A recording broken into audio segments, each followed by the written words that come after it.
ज़रा सोचो आपकी वाइफ आपके लिए तंदूर पे रोटी न बनाए और उसकी वजह से आपके घर में इतना भयंकर घमासान हो जाए कि शायद आपके दोस्त भी आपको उसको बात को सुलझा ना पाए। आज उसी चीज़ पे हमारी स्टोरी चलने वाली है। हम बात करेंगे कालीबंगा की। कालीबंगा में अक्सर में होता क्या था कि एक आदमी था, वो शाम को थका हारा अपने घर आया। घर आके अपनी वाइफ को बोला कि प्रिय, मेरे लिए तंदूर पे रोटी बना दो। वाइफ को पता नहीं किसी बात का गुस्सा था, पता नहीं शायद क्या, या तो वाइफ को ऑर्डर दे दिया, हाउ डेयर यू, मैं तुम्हारी नौकर हूँ क्या जो तुम्हारे लिए रोटी बनाऊंगी, वो भी तंदूर पे? चुपचाप जो बिना बेला है वो खा लो। तो कुछ इसी तरीके से वाइफ ने अपने हस्बैंड को बोला कि चुपचाप बैठ के जो बना रही हूँ वो खा लो। और वो वाइफ जो थी वो पैर से चक्की चलाने लगी। अब हस्बैंड को ये देख के थोड़ा सा बुरा लगा, थोड़ा गंदा लगा। छी, पैर से तुम आटा पीस रही हो, मैं पैर से पिसा हुआ आटा खाऊंगा क्या? तुम्हें ऐसा लगता हो मैं पैर से इसलिए मैं तुम्हारे लिए दिन रात परेशान होता हूँ? तो वाइफ ने कहा कि तुम्हें खाना है तो यही यही मिलेगा, नहीं तो कुछ नहीं मिलेगा। तुम्हारी खुद की हालत देखो, किस घर में रख रखा है तुमने मुझे। कच्ची ईंटों का मकान है, मेरी सारी फ्रेंड्स के पास में आलीशान मकान है, वो किलो में रहती है।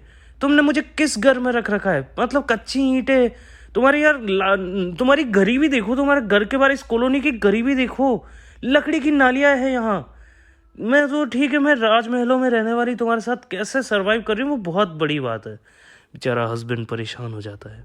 उसको लगता है कि सीरियसली उसने उसकी वाइफ को कुछ नहीं दिया। रात को कच्चे आंगन में सोते सोते वो सोचता है, और रात को ही बेचारा एकदम से कहीं से फर्श लेके आता है, ईंट कहीं से अच्छी अच्छी टाइल्स लेके आता है, और उन टाइल्स पे, हर टाइल्स पे लिख देता है तू है मेरी किरण। और उन टाइल्स से ही पूरे पूरे घर को, पूरे पूरे रूम में उन टाइल्स को बिछा देता है, और अलंकृत ईंटों से, मतलब उन पे पेंटिंग्स बन रखी है। सुबह वाइफ देखती है कि वाह, लेकिन ज़्यादा वो ऐसा सरप्राइज होने की एक्टिंग नहीं करती। वो सोचती है कि ठीक है, मैं तो राजा महाराजाओं के घर में हूँ, ये कोई अलंकृत फर्श मेरे लिए कोई बड़ी बात नहीं है। और फिर वो गेट की तरफ देखती है, क्योंकि गेट एक ही पल्ले का गेट था बेचारे का, सिर्फ एक पल्ले का। वो कहती है मेरे मायके में दो दो पल्लों के गेट है, तुम्हारे यहाँ सिर्फ एक पल्ले का गेट। ये कोई गेट होता है? एक बार में खोलो खुल जाता है। और आदमी को लगता है यार अब क्या करूँ। फिर बाहर जैसे ही जाता है, बारिश हो रही होती है तो उसके पैर में कीचड़ से भर जाते हैं। वो कहती है तुम्हारे यहाँ रोडें भी ढंग से पक्की नहीं है, पक्की है लेकिन पूरी तरह पक्की नहीं है। अब वो चली जाती है वहाँ से। उसका हस्बैंड जाता है बाहर और जाके रोडों को पक्का करना शुरू करता है बेचारा। अपने दोस्तों को बुलाता है, दोस्तों को कहता है कि प्लीज़ इस रोड को पक्का कर लेते हैं अपन। मैं मेरी वाइफ को, मतलब अब से अलंकृत ईंटों पे पैर रखेगी तो अलंकृत फर्श पे, और अगर बाहर जाएगी तो पक्के रोड पे बाहर जाएगी। और ये जो कच्ची नालियाँ, इनका भी मैं कोई ना कोई व्यवस्था करूँगा, लकड़ी की नालियाँ, इनके लिए भी कोई ना कोई व्यवस्था करूँगा। और वो बेचारा काम पे चला जाता है। शाम को वो जैसे ही आता है तो देखता है कि उसकी वाइफ जो है, वो जो नालियाँ बाहर, जो कच्ची नालियाँ जो थी, लकड़ी की नालियाँ जो थी, लकड़ी की नालियों से लकड़ी निकाल के चूल्हे पे जला के उसके लिए रोटी बना रही होती है, और रोटी को भी उन्हीं नालियों, उसी लकड़ी पे सेक रही होती है। तो हस्बैंड को थोड़ा गुस्सा आ जाता है। वो कहता है कि क्या कर रही हो, ये गंदी नालियों का लकड़ी है जिसपे मतलब गंदा पानी बहता है इन लकड़ियों पे, तुम उस पर मेरी रोटी सेक रही हो। और हस्बैंड गुस्सा हो जाता है। तो वाइफ कहती ज़्यादा बोलो मत, और वाइफ पकड़ती है एक बेलन, और बेलन की ही हस्बैंड के सर पे मार देती है। तो दोस्तों, आपको भी इसी टाइप का अगर एक्सपीरियंस हो तो मैं आपको बोलूँगा प्लीज़ चुप रहिएगा, वरना बेलन आपके भी सर पे पड़ सकते हैं। और फिर हज़ारों साल बाद जब खुदाई होगी तब पता चलेगा कि ये इस आदमी के सर पे बेलन के निशान है, क्योंकि कालीबंगा से एक ऐसी खोपड़ी मिली है जिसके सर पे 6 छेद किए गए। हालांकि लोग मानते शल्य क्रिया है, लेकिन मैं ये इस शल्य क्रिया का सर्जन उसकी वाइफ को ही मानता हूँ। तो उसके बाद बेचारा हस्बैंड वो बेलन खा के चुप हो जाता है। रात को वापस सोचता है कि यार शायद हो सकता है कि मुझसे ही कहीं गलती हुई है, मैं इसको ऐशो आराम नहीं दे पा रहा हूँ, ये अपने मायके में इतना सब कुछ, मतलब मैं तो इसको कुछ भी नहीं दे पा रहा। तो हस्बैंड कहता है कि अगले दिन मार्केट जाता है, मार्केट जाके कुछ लेने की कोशिश करता है। वहाँ पर देखो, अब कांस्य युगीन सभ्यता है तो कांसा सबसे महंगा है। तो वो देखता है कि वाइफ को कांसा की कोई चीज़ दूँ। तो उसने देखा कि यार एक कांसे का दर्पण था, कांसे का एक मिरर था। अब कांसे की कोई और चीज़ लेता तो महंगा होता, लेकिन मिरर में क्या होता है, कांच लगा होता है और उसके सिर्फ बॉर्डर पे उसका जो मेटल लगा होता है। तो उसने देखा कि यार वाह यार कांसे का मिरर है। तो मिरर लेके अपनी वाइफ के लिए लेके आता है, आप पीछे छुपा रखा होता है, और एकदम सरप्राइज देके अपनी वाइफ को देता है कि मैं देखो तुम्हारे लिए कांसे का मिरर लेके आया हूँ। तो वाइफ ने भी पीछे कुछ छुपा रखा होता है, तो वाइफ भी उसको एकदम से पीतल का एक मतलब पीतल का एक आदमी का फोटो होता है वो एकदम देती है। और हस्बैंड को गुस्सा आ जाता है कि ये क्या है, पीतल का आदमी का फोटो भी होता है और उसके अलावा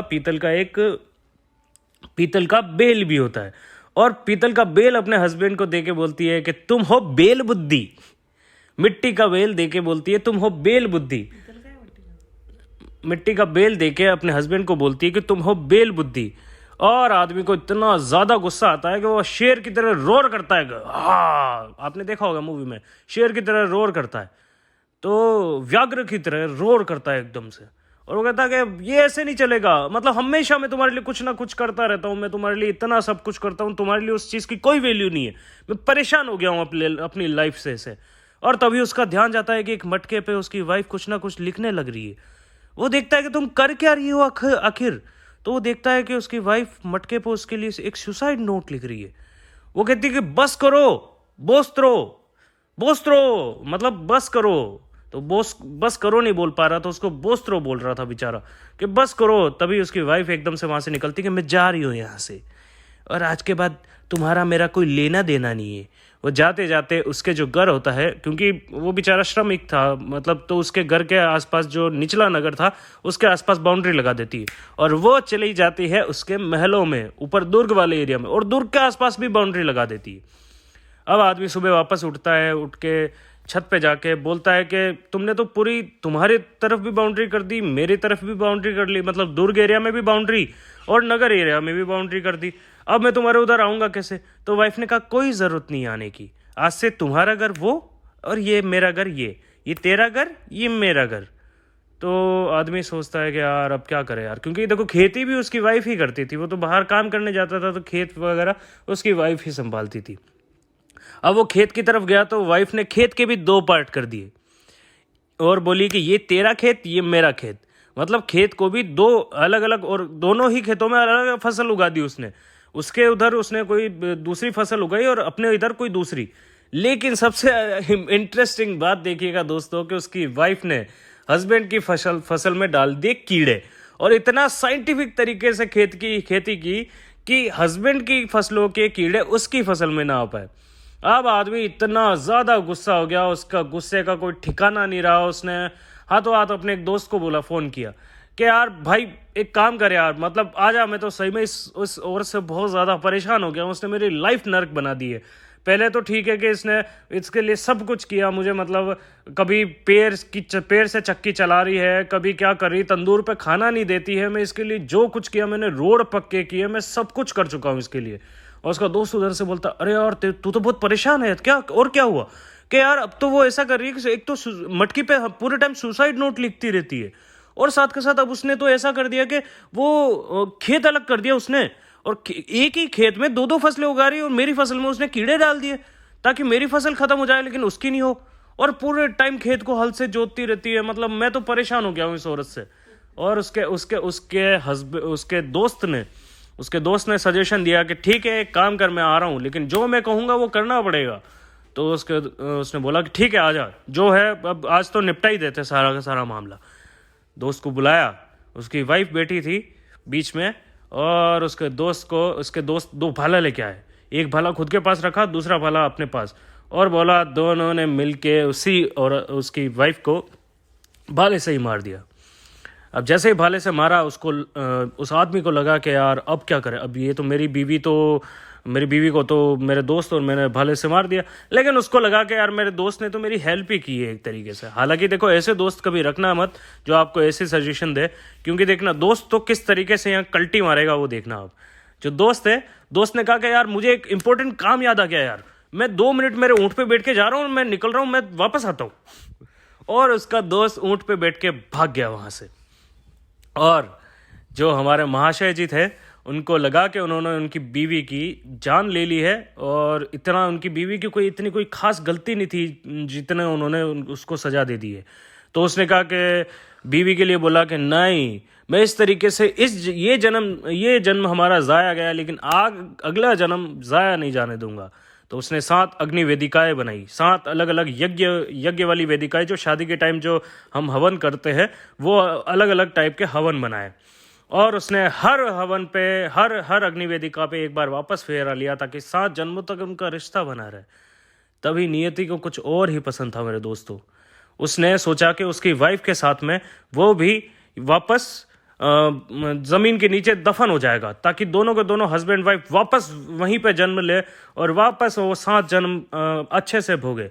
लेकिन नियति ने एकदम से वहाँ पे भूकंप लाया, और भूकंप के झटके में ही दोनों के दोनों हस्बैंड वाइफ वहीं पे दफन हो गए। और कुछ टाइम बाद वहाँ पर एक आदमी आया।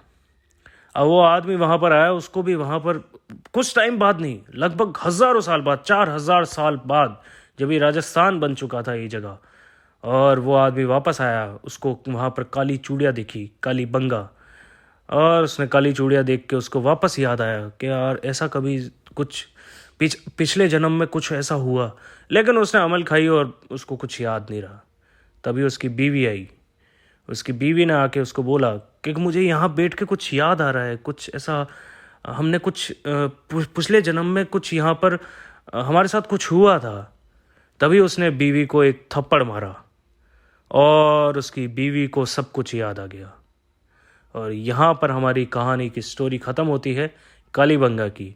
और इसके जो फैक्ट है वो फैक्ट मैं आपको अगली वीडियो में पूरे के पूरे सारे फैक्ट बताऊंगा कि मैंने कहाँ कहाँ कहानी में फैक्ट छुपाए। अगर दोस्तों आपको ये कहानी इंटरेस्टिंग लगी हो और आपको इसमें से कोई फैक्ट याद आ रहे हो तो प्लीज़ कमेंट में हर एक फैक्ट बताना कि मैंने कहाँ कहाँ कौन कौन से फैक्ट छुपाए।